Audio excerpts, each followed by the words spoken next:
Paula. This is like the most talkative you've ever been.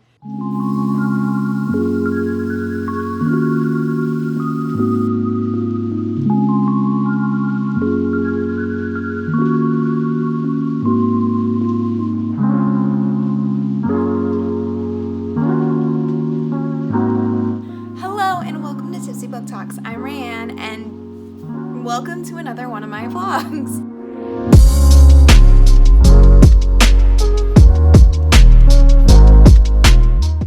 As always, it's a little sporadic, but have fun watching me go about my days listening and reading A Gentleman's Guide to Vice and Virtue.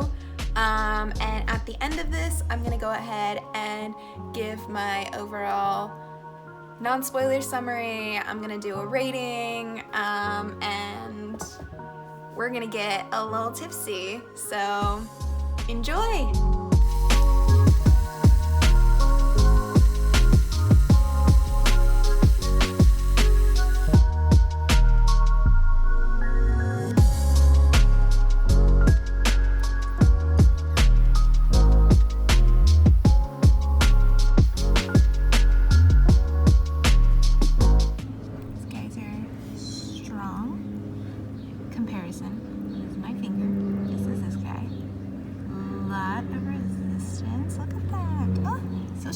So strong.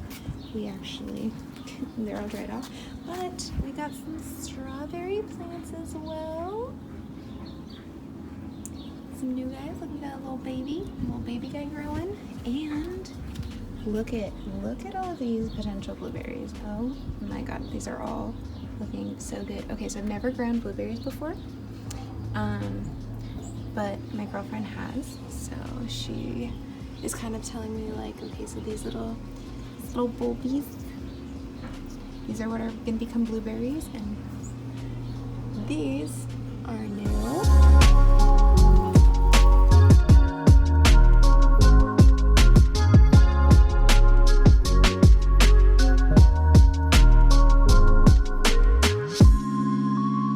I tried so hard to be so aesthetic with my tea, and that it like turned into a complete failure. At one point it farted. Kala has so much to say. Speak to the camera, my love. As you can see, there are tiny little cat ears because he is very intrigued. Hello. I am gonna just sit in front of my little warmer and read. I definitely wanted to talk about this book because I just started it. It's great so far. I'm literally like 20 pages in and I love it. Cover alone gives me very much like Treasure Planet type vibes. So that's kind of what I'm thinking about going into it. Literally within the first chapter, we see that he is hella fucking gay, like really gay. I think he might actually be bi, but my predictions for this, because Taylor did some, I'm just gonna go in and predict some because I have no idea what's gonna happen. So from the opening alone, so there's a map, because what good adventure book doesn't have one, that he's going to meet a new gentleman because there have been hints at him falling for a specific gentleman. But he's going to meet a new gentleman and fall in love. The new gentleman is going to be, gentleman's gonna help him out, so meet a gentleman, it's gonna help him out. They're gonna go on a big adventure. Yeah, honestly, I'm super curious. Those are my three. I'm gonna stick to three.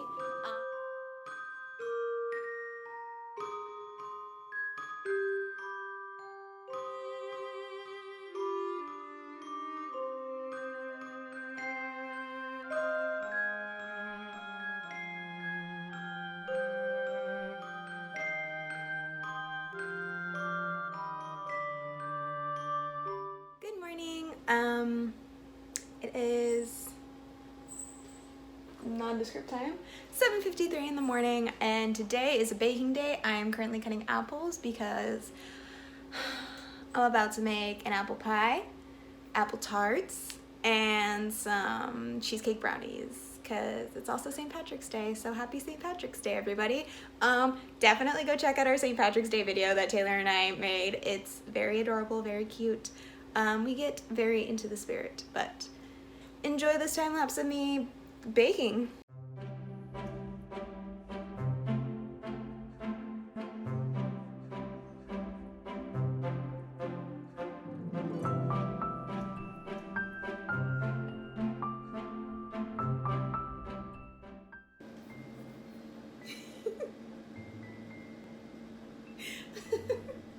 I can't. You're so cute.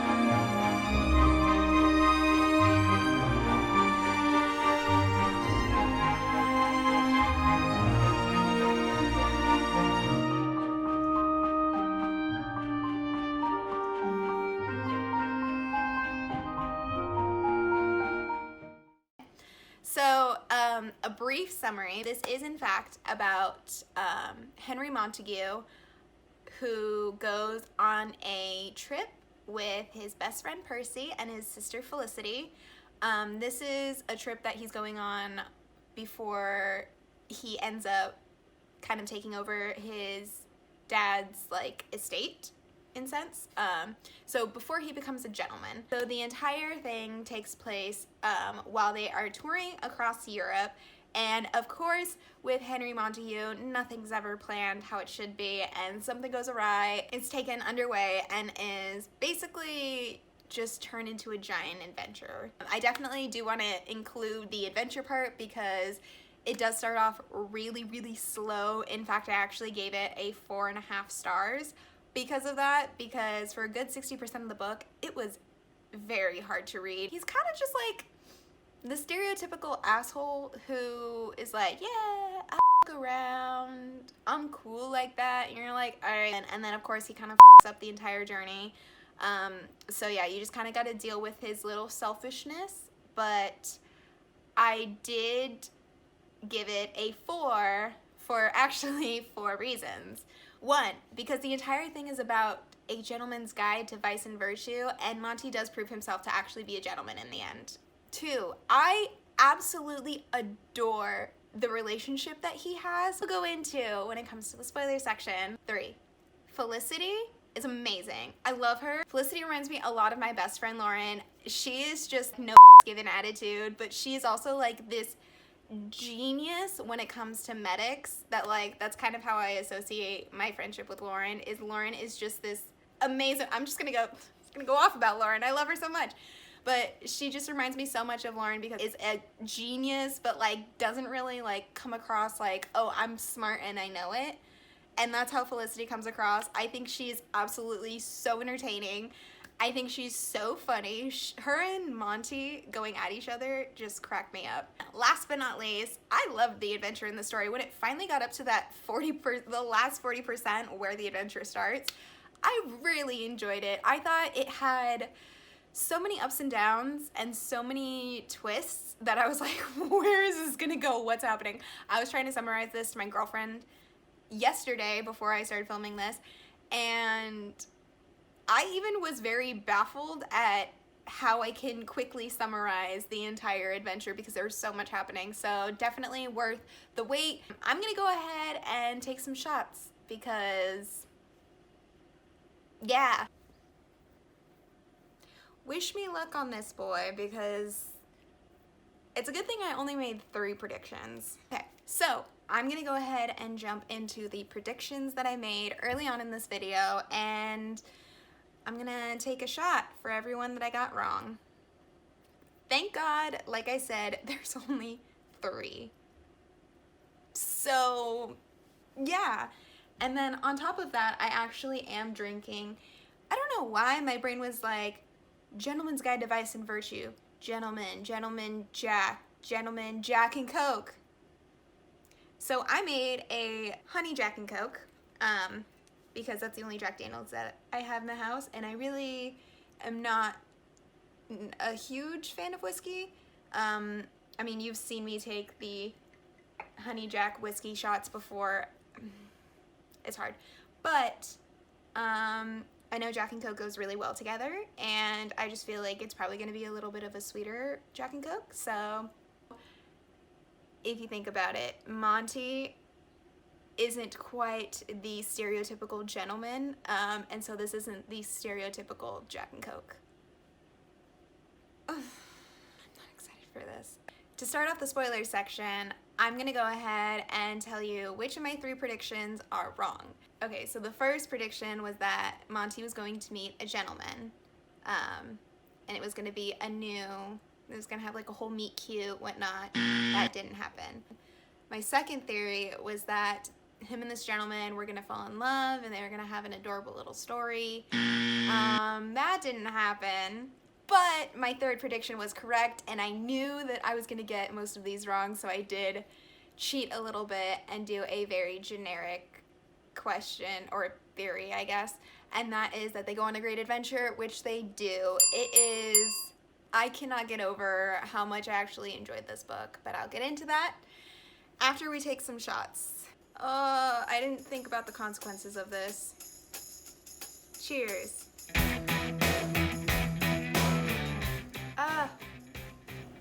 You know, it is pretty good.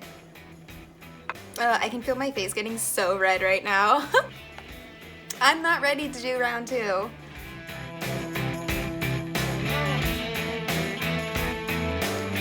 We're gonna go into favorite and least favorite characters. One of the theories that I had was that Monty was going to find a guy because it was hinted that he actually liked a guy. So the guy that he liked is Percy, and he didn't just like him, because at the very end, in like the last chapter right before the letter to his dad, he went ahead and confessed that he loved Percy, and my heart melted at that moment because I was like, finally, finally! It was amazing. So I did want to mention that his relationship with Percy is my absolute favorite, and of my favorite characters, it's going to be Felicity. I already praised her. You're welcome, Lauren. And Percy as well. So I actually think that she's a badass woman. Like, she definitely just changes the whole role of what it is to be a woman in the 1700s. So I love Felicity because she's studying medicine when it was like not thought about for women to do that. Felicity is like the equal nerd to Belle, who is just like a book-loving nerd who loves to read. Clearly this makes sense why I love her. And Felicity's just the science nerd. Like, she's praised for that because she's actually offered a job on the pirate ship, which is in the sequel, which I'm actually planning on reading because I want to follow Felicity's story. I think she's cool as f***. Percy, on the other hand, how can we not love a person of color in the 1700s who is also gay as f***? Like, when it comes to historical fiction, a lot of people will document it as like white.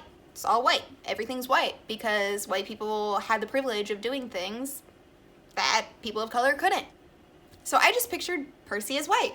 And it wasn't until later on when they had issues that they would call Percy just like colored or like free, like, which sounds really weird. But they did mention that like his uncle took him in when nobody else would. And so I was like, oh, well, he's an orphan. Like, he doesn't have any hierarchy because like he's an orphan. That makes sense. It's kind of nice to see like there is somebody who's bi, there's a woman who's wanting to pursue medicine, there's a person of color who wants to pursue, like, he loves his fiddle, like, and he wants to play and he's in love with Monty. Like, I absolutely adore Percy because like Felicity and Percy are the outliers of like what this book is trying to portray, that like London was all white and it was like only straight people, and it's like, no. Another one of my favorites besides the two, because they're mostly in it, is Scipio, because Scipio actually offers a genuine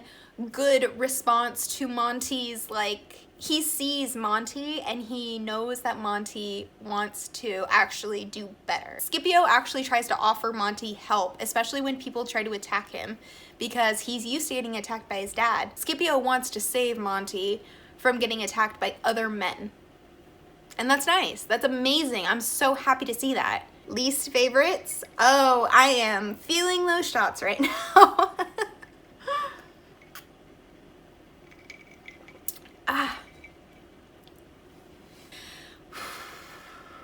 Least favorite characters. Goes without saying, for people who have read it or know anything about this book, I'm gonna say Duke Bourbon, which is actually kind of funny because we're an alcohol book community, and like my least favorite is Duke Bourbon.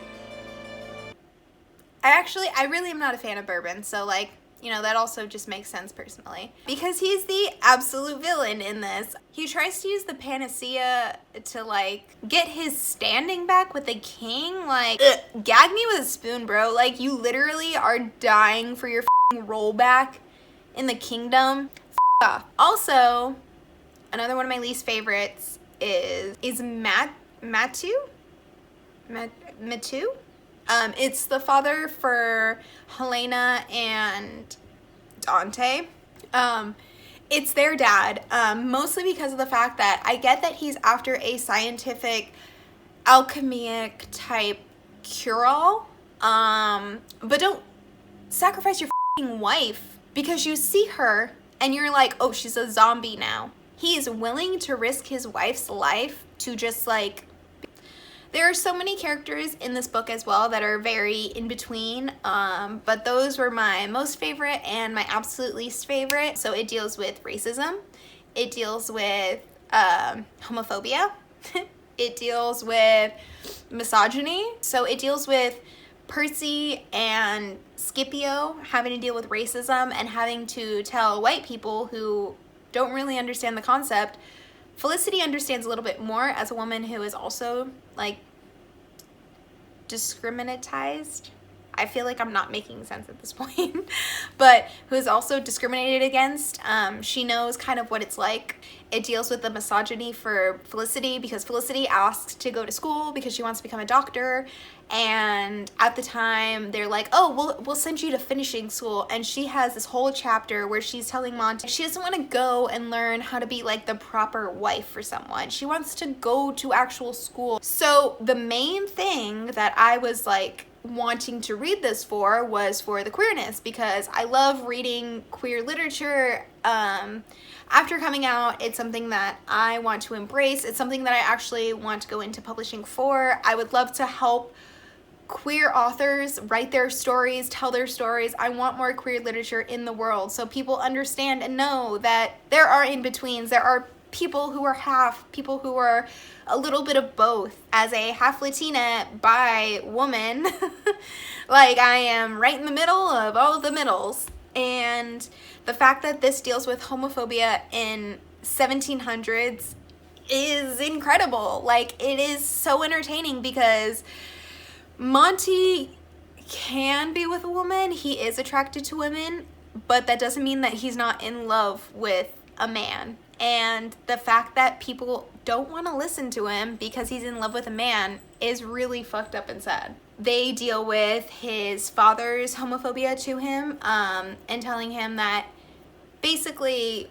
Monty's father tells Monty that he needs to kind of figure his situation out. He needs to stop hoeing around, like that's the best way I could put it, with these guys at his boarding school. But yeah, his dad is a homophobic asshole, and he definitely also makes my least favorite, but he's not even worth mentioning because he is that disgusting to me. Thank you so much for watching. We love you, and if you do not already follow us, make sure to check out our Instagram at tipsy_book_talks. We post everything there, as well as if you are not subscribed, make sure to subscribe because we post everything here. Yeah, I hope you enjoyed. Make sure to leave a comment of anything that you thought down below. I'm willing to listen. I'm drunk at this point, so I would love to read comments and respond back, so please. But anyway, everybody, cheers.